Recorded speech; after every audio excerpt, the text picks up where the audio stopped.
요셉 자손의 종족 중 므낫세의 손자 마길의 아들 길르앗 자손 종족들의 수령들이 나와 모세와 이스라엘 자손의 수령된 지휘관들 앞에 말하여 이르되 여호와께서 우리 주에게 명령하사 이스라엘 자손에게 제비 뽑아 그 기업의 땅을 주게 하셨고 여호와께서 또 우리 주에게 명령하사 우리 형제 슬로보앗의 기업을 그의 딸들에게 주게 하셨은즉 그들이 만일 이스라엘 자손의 다른 지파들의 남자들의 아내가 되면 그들의 기업은 우리 조상의 기업에서 떨어져 나가고 그들이 속할 그 지파의 기업에 첨가되리니 그러면 우리가 제비 뽑은 기업에서 떨어져 나갈 것이요 이스라엘 자손의 희년을 당하여 그 기업이 그가 속한 지파에 첨가될 것이라.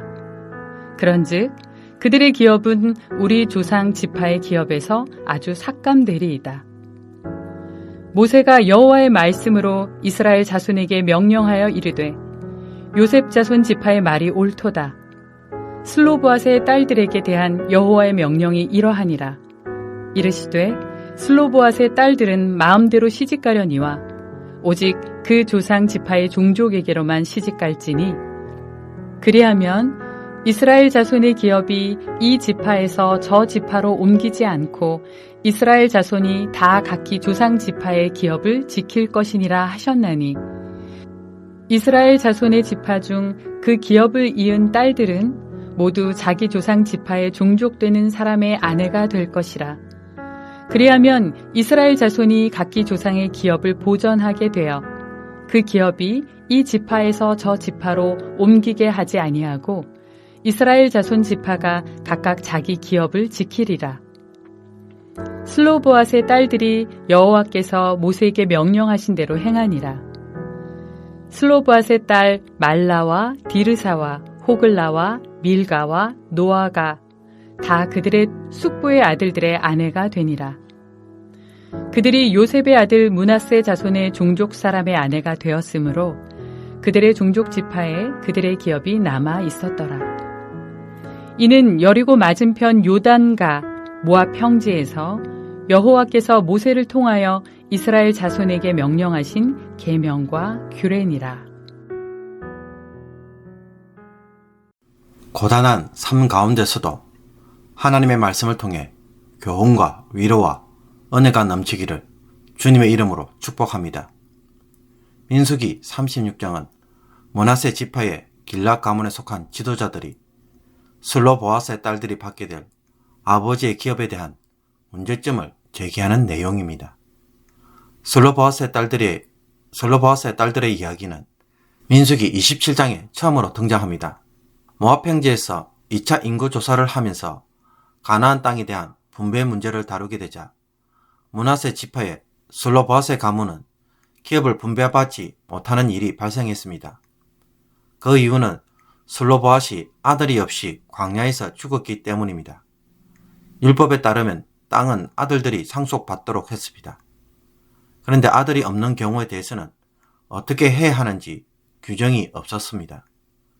슬로보앗의 5 딸들은 아들이 없다는 이유로 땅을 잃거나 아버지의 이름이 잊혀지는 것은 부당하다고 보고 딸들이 상속받을 수 있도록 해달라고 요구하였습니다.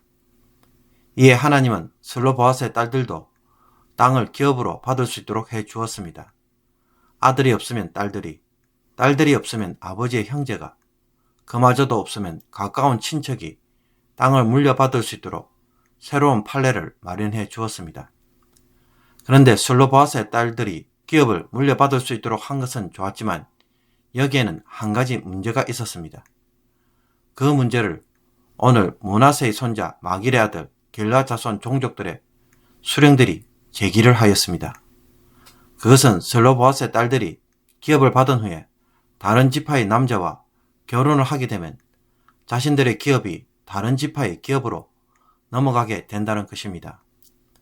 딸들이 가진 재산은 다른 지파의 남자와 결혼을 하면 결혼관계로 이어진 그 지파의 기업으로 들어가게 되고 희년이 되어서 모든 기업의 땅을 되돌려 줄 때에도 다시 돌려주지 않아도 되었습니다. 원래 희년에는 모든 빚을 탕감해 주었고 돈으로 산 땅은 반드시 원주인에게 돌려주어야 하지만 유산으로 상속받은 땅은 그렇게 하지 않아도 되었기 때문입니다. 이렇게 되면 그 지파가 하나님으로부터 받은 기업의 일부를 잃어버리는 결과가 됩니다.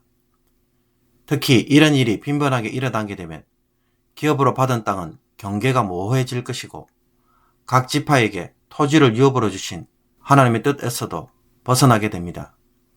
이런 점에서 가나안 땅을 각 지파들에게 기업으로 주시고 그 지계표를 옮겨서는 안 된다는 하나님의 뜻은 명확하지만 현실에서 그 조항을 구체적으로 적용하는 것에 있어서는 보완이 필요하다는 것을 보여줍니다. 분배받은 땅에 대한 소유권을 함부로 이전하지 않고 또 희년의 법을 따르면서 어떻게 해야 각 사람에게 골고루 땅이 분배되도록 해야 할지 하나님은 처음부터 완벽한 율법을 주신 것이 아니라 큰 원리로 제시하고 구체적으로 어떻게 적용할지는 우리의 고민의 몫으로 남겨놓으셨습니다. 하라고 했으니 아무 생각 없이 무조건 하면 되는 것이 아니라 어떻게 해야 다른 율법들과 조화를 이루면서 하나님의 뜻을 실현할 수 있을지 고민하면서 생각해 보라는 것입니다. 하나님의 말씀은 그냥 지키는 것이 아니라 하나님의 뜻을 실현하기 위해 현실에서 고민하며 내 삶에 구체적으로 적용하는 일입니다. 은혜를 받는 것으로 끝나는 것이 아니라 그것이 내 것이 되기 위해서는 삶의 현장에서 어떻게 해야 할지 그 지혜를 얻고 그것이 실제로 이루어지도록 하는 것이 성도의 신앙인 것입니다. 므낫세 지파의 길앗 종족의 수령들이 제기한 문제에 대해 모세는 하나님 앞에 해결책을 구하고 하나님께서는 슬로보아스의 딸들을 위해 규례를 주십니다. 슬로보아스의 딸들은 마음대로 결혼할 수 있으나 그들은 오직 같은 종족 지파 안에서만 결혼을 할 수 있다고 제한을 둡니다. 땅을 상속받는 딸들이 다른 지파의 남자와 결혼함으로 그 지파에 할당된 유업을 잃어버리지 않도록 하는 조치였습니다. 이것은 각 지파에게 주신 땅은 어떤 일이 있어도 다른 지파에게 줄 수 없다는 뜻이 들어 있습니다. 그러므로 우리에게 알려주시는 하나님의 뜻은 어떤 방식으로 이루어지고 또 우리에게 주어집니까? 각 지파에게 유업으로 주신 땅은 다른 지파에게 줄 수 없다는 이 원칙 하에서 하나님은 판단하시고 그것을 따라 새로운 규례를 주시며 그것을 따르도록 합니다. 이것이 하나님이 이스라엘 백성들에게 가르쳐 주시는 하나님의 뜻이고 인도입니다. 우리의 삶에서 하나님의 인도도 마찬가지입니다. 하늘로부터 오는 음성에만 목매달 것이 아니라 하나님의 말씀을 원리로 삼고 그것을 따라 판단할 줄 아는 성도가 하나님의 뜻을 따라 사는 성도인 것입니다. 우리가 하나님의 뜻대로 산다고 하면서도 종종 자기 고집대로 자기 성질대로 살아가는 이유도 무엇 때문입니까? 우리 안에 있는 재성의 문제도 심각하지만 하나님의 말씀을 따라 상황을 판단하고 그래서 어떻게 해야 하는지 끊임없이 배우고 시행착오를 통해 알아가는 일에 우리가 너무나 게으르고 모르기 때문입니다. 이 적용의 문제가 우리에게는 너무 빈약합니다.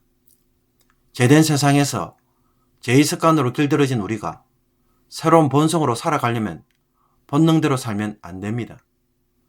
하나님의 말씀을 원리로 삼고 그래서 이런 상황에서는 어떻게 해야 하는 것이 하나님이 원하시는 것인지 먼저 고민하고 적용하는 것이 하나님의 뜻을 따라 제대로 살아가는 것입니다. 여러분은 그것을 적용하는 법을 알고 계십니까? 모세가 하나님의 규례를 알려주자 슬로보아스의 딸들은 그 명령에 그대로 순종합니다. 그들은 모두 숙부의 아들들의 아내가 되었습니다. 그 결과 조상들의 유업인 땅이 다른 종족 지파에게 넘어가지 않게 되었습니다. 민수기는 이들의 순종을 통해 이야기가 마무리됩니다.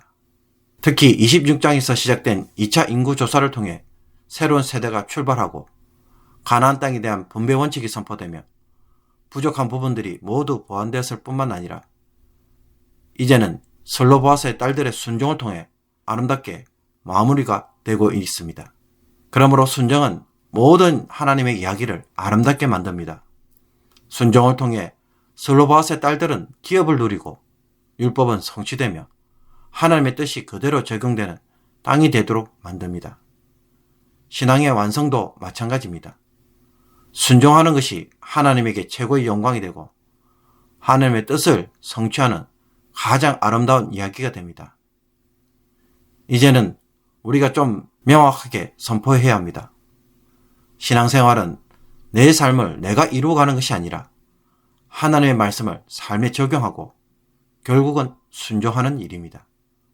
어제 전한 말씀처럼 사람이 생명을 가진 이유는 세상에서 해야 할 일이 있어서 하나님이 우리에게 주신 것입니다. 이 일을 이루는 것이 사람의 본분을 다하는 일이고 하나님에게 영광이 되는 일입니다. 그러므로 결론은 순종했느냐라는 것입니다. 오늘도 순종하고 계십니까? 순종하지 않고 이리저리 은혜를 쫓아다니는 것에서 듣는 것에서만 머무르고 있다면 이제는 순종의 단계로 나아가기를 주님의 이름으로 축복합니다. 기도드리겠습니다. 하나님 아버지, 하나님의 말씀을 매일 삶에 적용하도록 우리의 몫으로 남겨놓으셨기에 그 몫을 매일 사명으로 여기고 순종하게 하여 주옵소서. 내가 원하는 미래, 내가 원하는 교회, 내가 원하는 신앙생활이 아니라 하나님이 원하시는 것이 무엇인지 분별하고 판단할 줄 아는 자들이 되게 하여 주옵소서. 그래서 하나님의 뜻을 더 깊이 알아가고 하나님의 마음이 무엇인지 이제는 헤아릴 줄 아는 저희들이 되게 하여 주옵소서. 아브라함처럼 모세처럼 하나님의 친구가 되게 하여 주옵소서. 우리가 매일 성경도 읽고 은혜도 받지만 순종이 너무나도 부족합니다. 하루에 하나라도 순종하게 하시며 어떤 상황에서도 순종을 함으로 하나님을 기쁘시게 하는 것에서 우리의 즐거움과 만족이 있게 하여 주옵소서. 이것으로 하루하루를 살아가는 귀한 성도가 되게 하여 주옵소서. 예수 그리스도의 이름으로 기도하옵나이다. 아멘.